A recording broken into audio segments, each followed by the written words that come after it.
cinta ditolak dukun bertindak kan? Bukan itu. Bukan itu. Yang susah sekarang dikeret dengan bulus. Tes 1 2. Tes 1.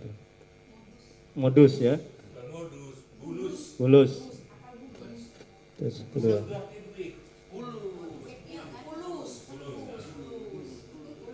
kata Ustaz.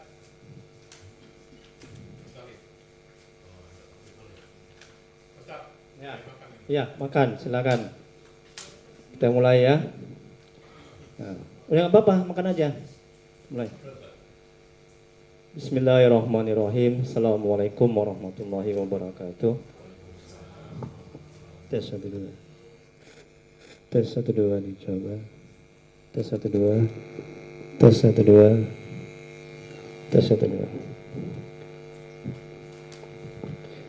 Alhamdulillahirabbil alamin wa bihi nasta'in ala umuri dunya waddin.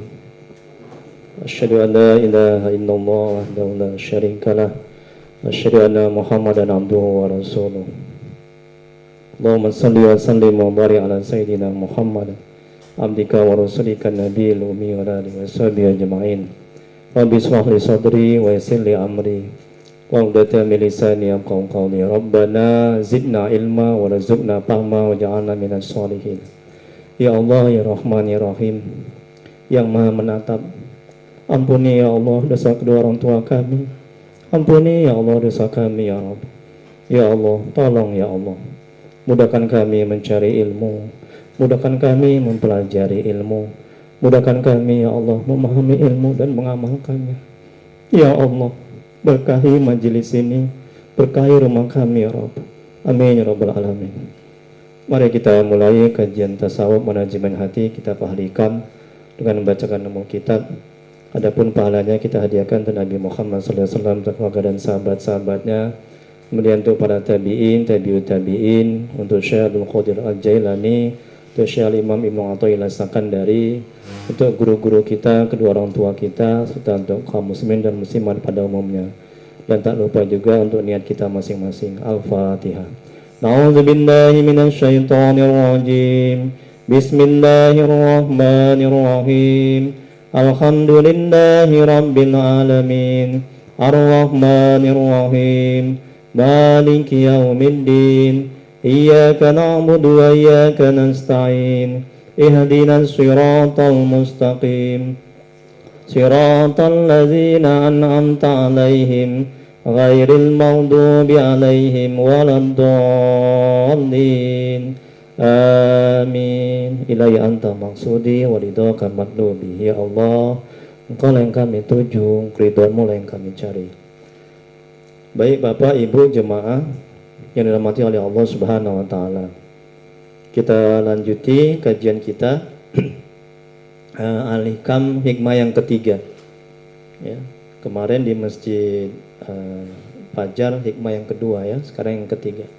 Syekh Al-Imam Ibnu Athaillah Sakandari, semoga Allah merahmati dan meridhoinya. Beliau mengatakan himmah atau keinginan yang kuat tidak dapat menembus dinding takdir. Kita lihat penjelasannya. Betapapun tinggi hikmah keinginan kita dalam berikhtiar untuk mencapai tujuan dan cita-cita, namun tidak akan dapat menembus ketentuan qadar Allah. Kita boleh berkehendak, tetapi kehendak kita tidak akan mampu mengalahkan kehendak Allah. Nah, ini Bu, Pak, ya. Saya jelaskan. Betapapun keinginan kita kuat, misalnya apa? Misalnya kita berkeinginan supaya lulus ujian. Udah kuat nih tekad kita, keinginan kita kuat, kemauan kita kuat untuk lulus, untuk berhasil misalnya proyek. Ingat, di situ ada takdir Allah, kehendak Allah, ketentuan Allah, qadar Allah. Kalau kita nggak pahami itu, kita akan stres ketika apa yang kita inginkan tidak berhasil, ketika keinginan kuat kita itu tidak terwujud.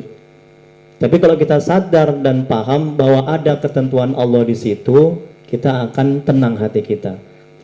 Ketika apa yang kita inginkan belum terwujud, oh iya sudah takdir Allah, oh iya sudah ketentuan Allah. Makanya manajemen hatinya kita sadarkan dalam hati bahwa ketika apa yang kita inginkan itu tidak terwujud atau belum terwujud, timbulkan kesadaran dalam hati, katakan dalam hati, ini sudah merupakan ketentuan Allah, ini sudah merupakan takdir Allah, sudah tertulis di kitab Lauh Mahfuz sebelum alam ini ada, sebelum kita diciptakan, bahwasanya tanggal sekian, bulan sekian, tahun sekian, detik sekian, apa yang kita inginkan itu tidak terkabul atau belum terkabul.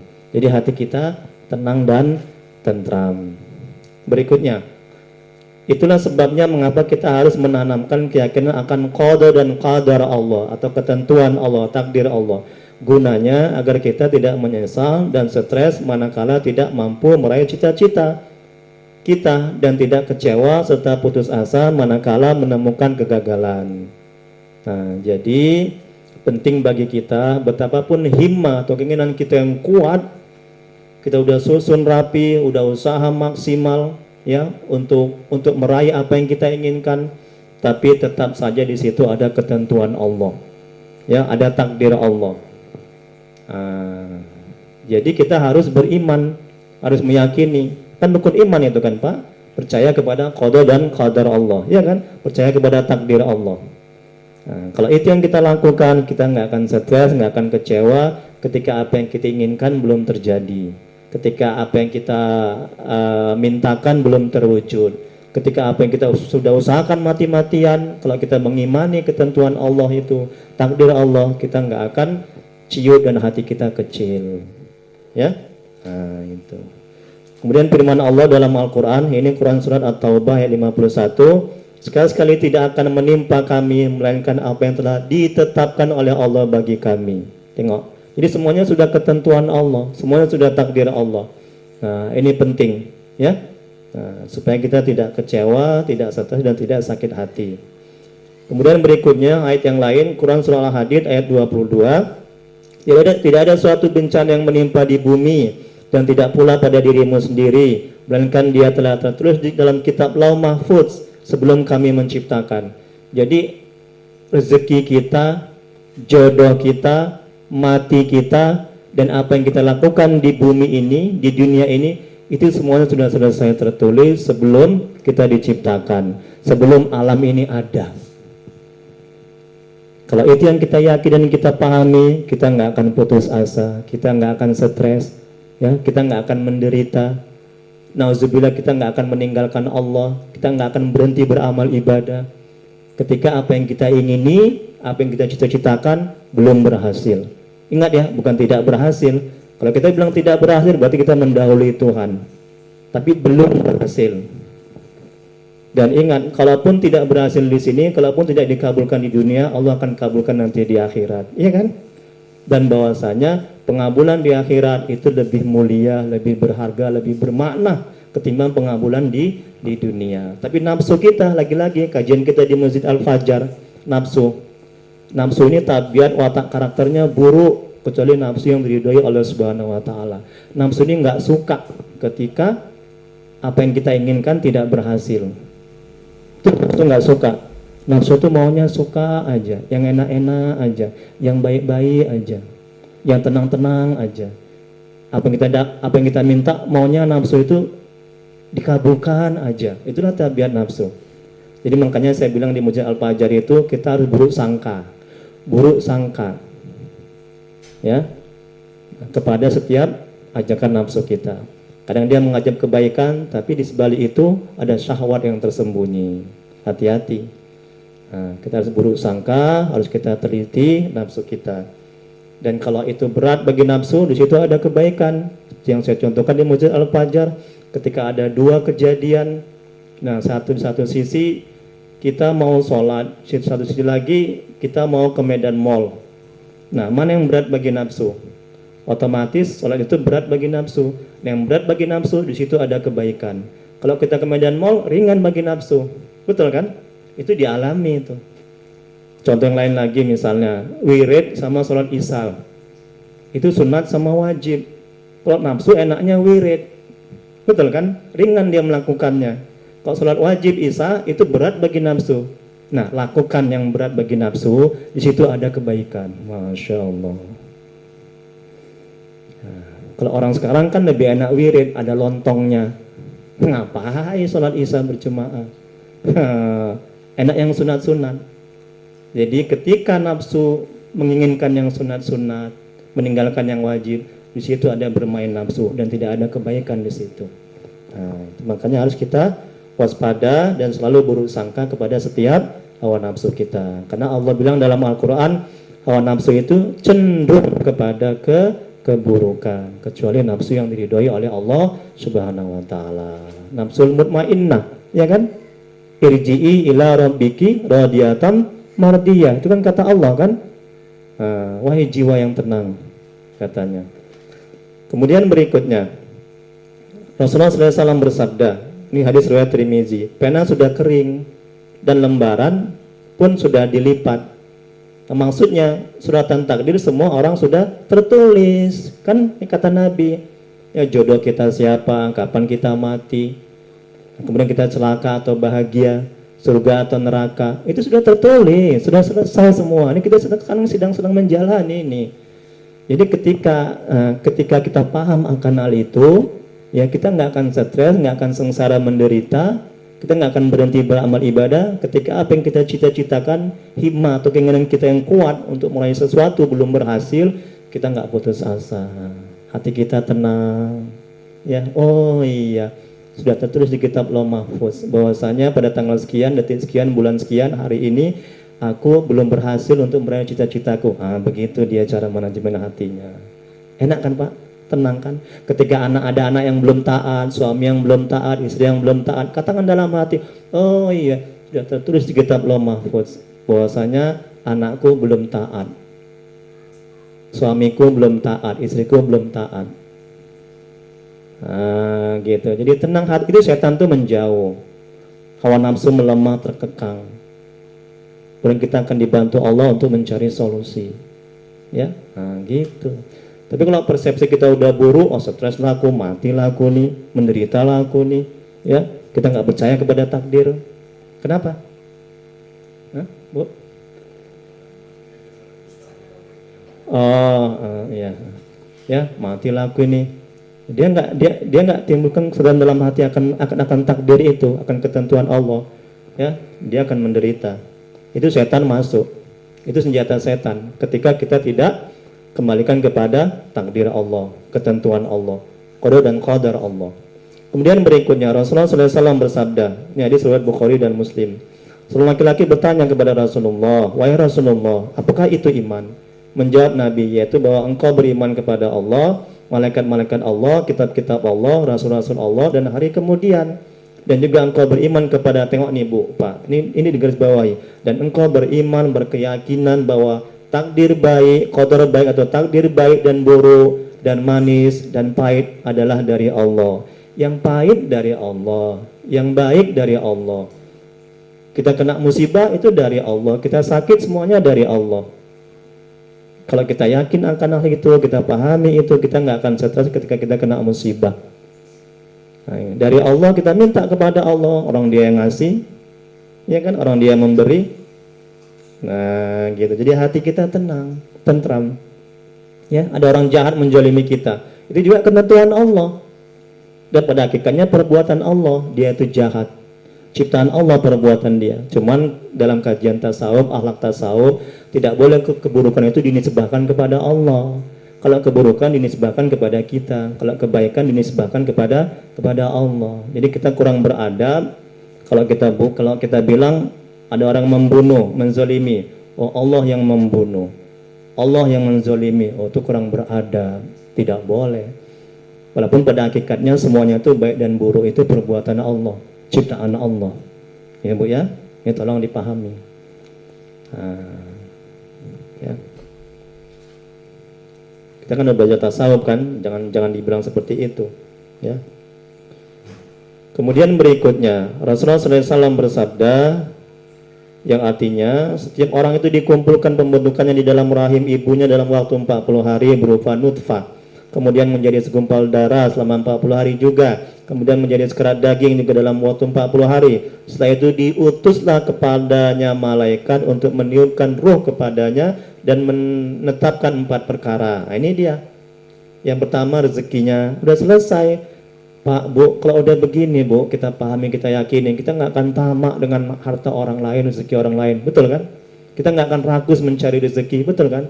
Orang sudah ditentukan, sudah selesai dibagi. Untuk apa lagi kita tamak dan rakus?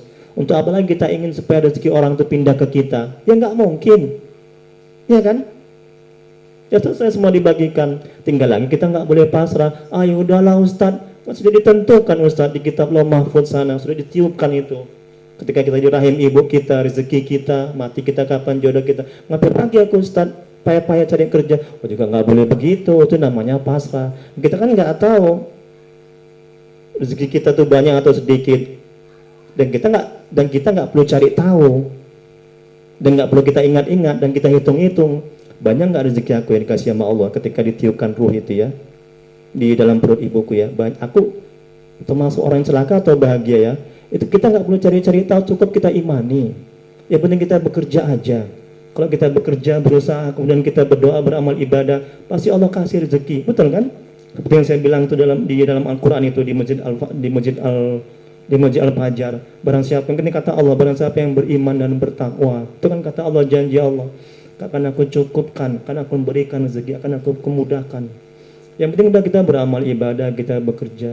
Jangan kita cari-cari tahu, mikiri tentang takdir kita yang ada di kitab Lauh Mahfuz sana. Enggak usah, itu bukan urusan kita. Cukup kita imani, kita yakini, kita pahami.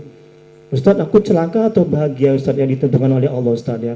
Aku neraka apa surga Ustadz ya? Jangan kita pikiri, enggak disuruh Allah. Ya Pak ya?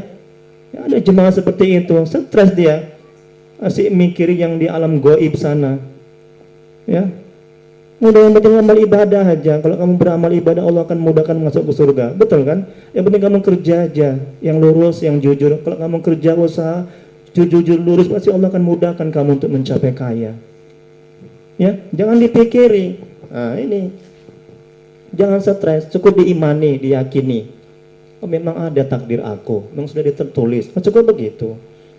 Kemudian apa ditulis ya, rezekinya, ajalnya kapan, rezekinya banyak atau sedikit, kaya atau miskin, umurnya berapa dia nanti meninggal, umur berapa, kemudian amal perbuatannya, dan celaka atau bahagia. Itu termasuk orang celaka atau bahagia, itu sudah tertulis, sudah ditetapkan semuanya. Gitu ya. Jadi tugas kita hanya beribadah. Masalah takdir adalah kita serahkan semuanya kepada Allah. Nah, bisa nggak kalau misalnya apa namanya menolak takdir, bisa nggak? Dengan apa takdir itu berubah? Dengan apa coba? Misalnya seorang sudah dituliskan di kitab Lauh Mahfuz dia ini bakalan masuk neraka misalnya. Dengan apa itu berubah? Bisa berubah takdir Allah itu. Coba Bapak Ibu, saya mau tanya. Misalnya orang ini ditetapkan Allah di kitab Lauh Mahfuz, dia orang miskin. Bisa nggak dia berubah menjadi kaya? Dengan apa cara merubahnya? Ketentuan Allah. Bu? Hah? Usaha. Ibu, bapak? Dengan apa? Iya, pinter. Semuanya pinter, alhamdulillah. Kan saya bilang di Masjid Fajar itu, jemaah-jemaah semua pinter-pinter. Dengan doa. Doa itu merubah takdir. Gitu, maka kita disuruh berdoa kan, ud'uni astajib lakum kata Allah, mintalah maka akan aku kabulkan. Dan kita disunahkan banyak-banyak berdoa. Semakin banyak kita berdoa, semakin diberikan Allah banyak pemberian. Gitu ya. Yang tadinya kita ditakdirkan oleh orang miskin, maka dengan doa kita menjadi kaya. Yang tadinya Allah mentakdirkan kita masuk neraka, nauzubillah, dengan doa kita menjadi masuk surga. Gitu. Tapi ingat, masuk surga bukan karena amal ibadah kita, kata Nabi ya, termasuk Nabi, kita masuk surga karena rahmat Allah. Jadi makanya di hikmah yang pertama di awal kita mengaji, jangan bergantung bersandar kepada amal, ya kan? Kaji kita kan mesti ingat kan? Tapi bergantung bersandarlah kepada Allah, kepada rahmatnya, kepada karunia-Nya, ya. Kalau kita bersandar kepada amal, bergantung kepada amal, kita akan sombong, kita akan merasa mulia, merasa hebat, merasa mempunyai hak di sisi Allah. Nauzubillah. Amal kita ya Allah ampun, nggak ada segininya pun, banyak cacatnya, banyak rusaknya. Alah, termasuk Nabi sekalipun, dia masuk surga juga karena rahmat Allah. Itu Nabi yang udah mulia, yang nggak ada dosa. Nah, apalagi kita, mau kita sombongkan amal yang nggak seberapa ini, ya Allah. Jangan ya Pak ya. Jangan merasa gimana, menganggap orang itu rendah, hina, ya. Kita harus tawadu, rendah hati, sadar kita, ya. Kita bisa beramal ini karena bantuan Allah, pertolongan Allah. Ya, karena Allah berikan hidayah, berikan taufik, ya kan? Taufik itu artinya kita dibimbing oleh Allah sehingga kita bisa beramal ibadah. Kalau nggak karena taufik Allah, kita nggak bisa beramal ibadah. Kalau nggak Allah nggak kasih hidayah, kita nggak bisa beramal ibadah. Nah, begitu kita sanggup mengandalkan amal ibadah kita, ya Allah, belum lagi kita makan, kita benar ada yang haram, ya kan? Kita ada menzalimi orang, belum lagi wudhu kita nggak beres, istinja kita nggak beres, mandi wajib kita pun juga kadang nggak beres. Ya Allah, nggak sanggup lah Pak kalau kita mengandalkan amal ibadah kita, ya. Jangan ya, kurang beradab kepada Allah.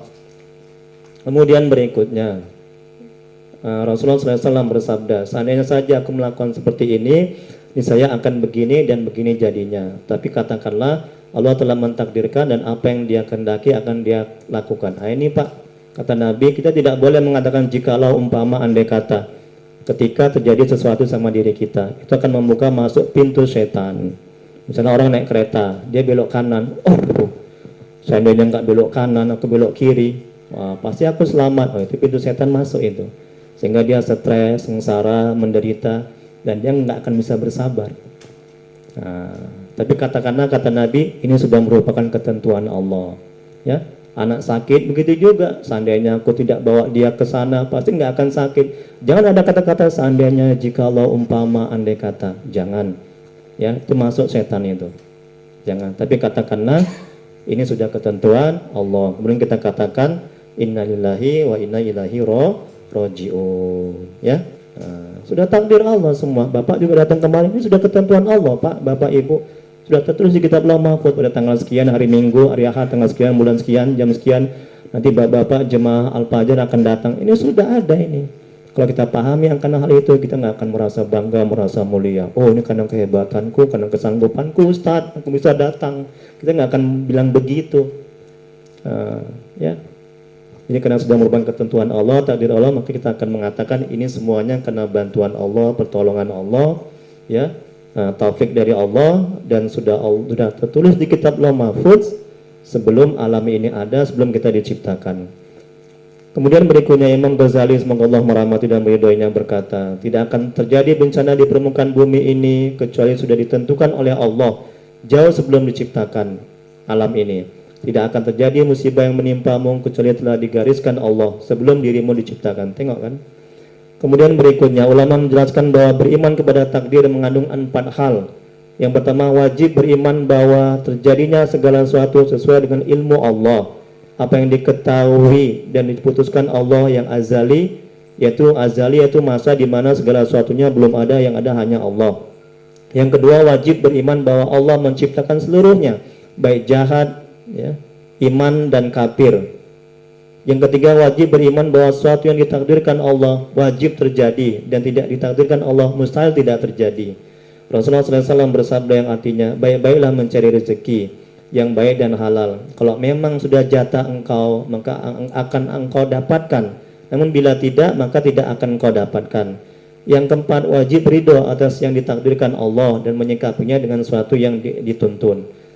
Kemudian berikutnya ada 4 takdir yang kita terima setiap harinya, yaitu yang pertama nikmat. Jadi kalau kita diberikan nikmat, Allah menghendaki agar kita bersyukur. Kemudian bala bencana. Kalau kita diberikan bala bencana oleh Allah, Allah menghendaki agar kita bersabar. Yang ketiga taat. Kalau kita dimudahkan taat oleh Allah, Allah menghendaki agar mengingat anugerahnya sehingga bisa buat taat. Yang keempat maksiat. Kalau kita ditakdirkan Allah buat maksiat, Allah menghendaki agar ridho atas ketentuannya dan bertobat. Kemudian berikutnya, syaitan selalu membisikkan hati kita dengan jikalau, umpama, dan andai kata. Anas bin Malik, semoga Allah merahmati dan meridhoinya, berkata, aku bersama Nabi 10 tahun, tidak pernah Nabi mengatakan kenapa berbuat begitu dan begini. Karena apa? Karena dia merasakan dan paham bahwa semuanya sudah ketentuan Allah. Jadi nggak ada terucap, misalnya si Anas bin Malik mecahkan kaca, misalnya mecahkan piring misalnya. Nabi nggak pernah bilang, Anas, kenapa kamu buat begitu? Kenapa kamu buat begitu? Nabi nggak pernah bilang begitu. Karena kami sudah tahu bahwa dia memecahkan kaca itu sudah tertulis di kitab Lauh Mahfuz bahwasanya pada tanggal sekian, bulan sekian, jam sekian, Anas bin Malik memecahkan piring. Itu sudah ada, sudah ketentuan Allah. Jadi Nabi nggak marah. Nah begitu juga Pak. Ya, nah, kita kembalikan kepada takdir Allah. Jadi hati kita tenang, kita nggak akan stres. Yakin apa? setiap musibah. Tapi Pak, Bu, kalau misalnya kita buat dosa, jangan bilang, oh ini sudah takdir Allah. Jangan. Ya, berarti kita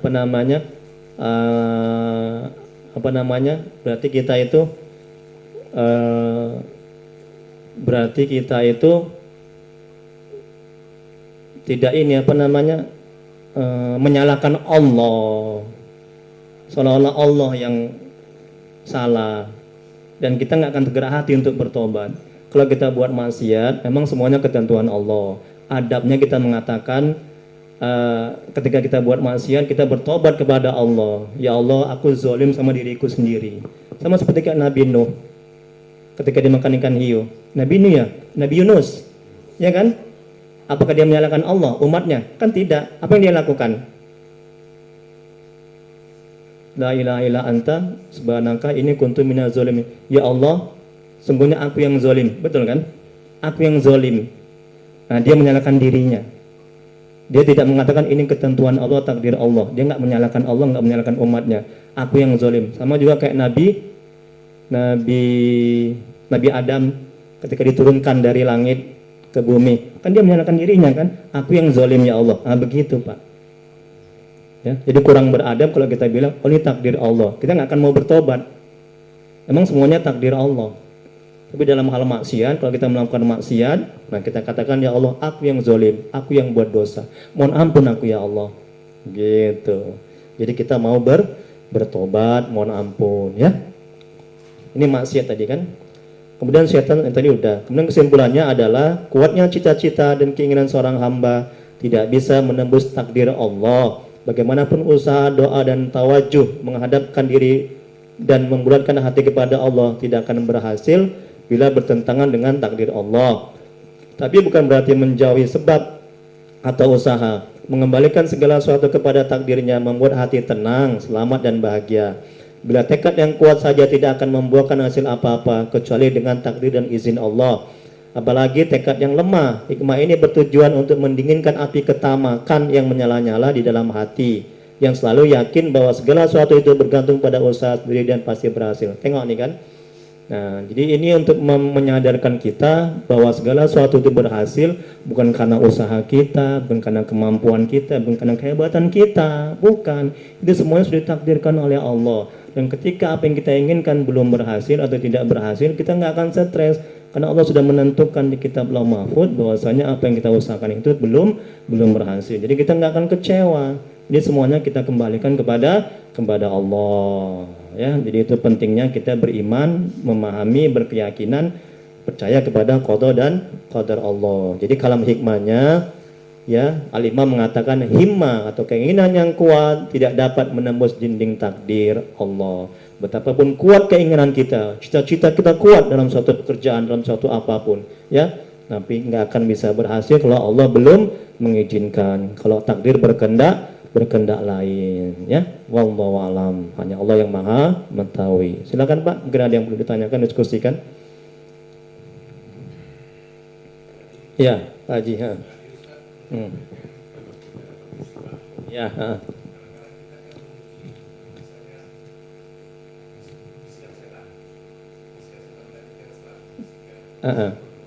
ya.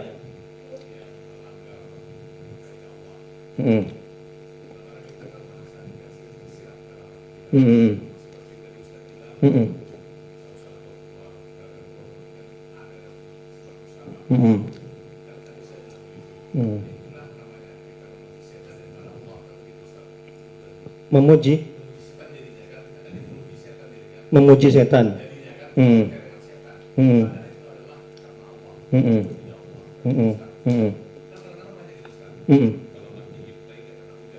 Jikalau umpama andai kata itu pantuk itu masuk pintu setan seperti itu. Kalimat jikalau umpama andai kata enggak boleh kata Nabi. Nah, terus betul sering itu dalam masyarakat. Betul. Pintar. Betul, tersirat dalam hati. Pintar.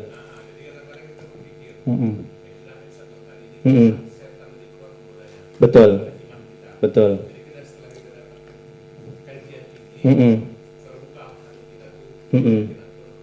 betul. Pinter. Iya, alhamdulillah. Benar sekali itu. Ya. Nah, jadi ketika kita udah memahami ini bahwa segala sesuatunya itu adalah ketentuan Allah, takdir Allah, kita nggak akan mengatakan lagi seandainya, umpama, jikalau, andai kata. Nah, gitu. Karena kalimat-kalimat itu membuka pintu setan untuk masuk menggoda kita sehingga kita nggak sabar, kita stres, kita sengsara menderita sehingga kita jauh dari Allah. Nah, dan kalau begitu Allah nggak mau bantu, Allah nggak mau nolong. Karena apa? Karena dia sudah nggak ridho, karena dia sudah nggak yakin akan ketentuan Allah. Sudah jelas-jelas dia naik kereta belok kanan, sudah takdirnya dia itu jatuh. Sudah tertulis di kitab Lauh Mahfuz itu, pada tanggal sekian, bulan sekian, jam sekian, dia naik kereta belok kanan jatuh ke paret. Itu sudah ketentuan Allah, takdir Allah. Nah, jadi kalau misalnya dia bilang jikalau umpama andai kata aku belok kiri, aku nggak akan jatuh. Malah udah jelas jatuh dia, masa dia bilang jatuh? Kan logikanya di mana itu? Kan gitu, berarti kan dia nggak yakin akan takdir Allah, ketentuan Allah, betul kan? Nah, pada gitu stres lah dia, menderita lah dia. Orang udah jatuh kok masa dia bilang seandainya jikalau umpama. Udah jatuh ya udah, tinggal katakan apa namanya, innalillahi wa inna ilaihi rajiun. Ya, tinggal kita evaluasi, mungkin kita yang salah, kita buru-buru, kita nggak baca doa, ya kita kebut-kebut. Nah, kita bertobat kembali kepada Allah. Karena Allah bilang dalam Al-Quran, setiap musibah yang menimpa kita itu buah dari maksiat dan dosa kita. Ya, nah, itu akibat dari tanganmu sendiri. Itu kata Allah dalam Al-Quran. Makanya jangan buat dosa. Ketika tergelincir sama dosa, kita mohon ampun kepada Allah. Jadi sebaik-baiknya orang yang berbuat dosa adalah dia cepat kembali kepada Allah, dia cepat bertobat. Nah, gitu. Ada lagi yang lain? Ya. Kira-kira udah paham ini ya? Udah paham ya? Ya alhamdulillah. Jadi penting ya dalam kita sehari-hari apapun itu ya, langsung kita kaitkan kepada Allah. Kalau kita lama mengaitkan kepada Allah, yakinlah kita akan stres, sengsara, menderita. Tapi kalau kita cepat kita kembalikan kepada Allah, itu menutup pintu setan untuk masuk. Nah, itu. Untuk masuk menggoda kita, karena musuh kita kan dua, setan sama hawa nafsu. Kita mesti waspada, mereka ini setiap detik itu selalu mengintai kita, kapan kita lalai. Kalau kita nggak sadar, nggak was-was, nggak paham kita akan terjerumus saja, yakinlah. Nah, semakin ini kita, semakin taat kita, semakin banyak zikir kita, semakin nggak lalai kita sama ibadah, semakin kuat tuh godaannya itu, semakin kencang itu. Nah, itu. Tapi kalau kita udah mengenal Allah, dekat kepada Allah, insya Allah, ya. Nah, semuanya akan ringan, ya. Nah. Oke. Ada lagi? Silakan Pak Haji.